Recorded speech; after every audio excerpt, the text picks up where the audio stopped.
Управата за извршување санкции наместо да интервенира и да ги одземе мобилните телефони на притворениците и затворениците, апелира да не ги злоупотребуваат. Во телефонски разговор за ОФА, директорот на оваа институција, Јовица Стефановиќ, вели дека било разговарано затворениците да не ги злоупотребуваат работите кои ги имаат кај себе.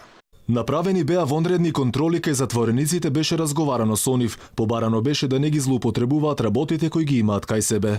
Од затворите каде мобилните се забранети, последниве денови јавноста беше сведок на испратени пораки од членови на Кумановската група, дел преку објави на социјалните мрежи, дел преку писма, објавени во медиумите на албански јазик. Од затворските келии се заканија Сами Ушкини, алијас командант Соколи, Мухамед Красники, познат како командант Малишева, а во писмо закани пристигнаа и од целата Кумановска група. А последен кој од затвор излезе со порака, испратена директно до опозицијскиот лидер Христијан Мицковски, Едем Шеху, уште еден од членовите на Кумановската група, велики дека ВМРО ДПМН е терористичка организација.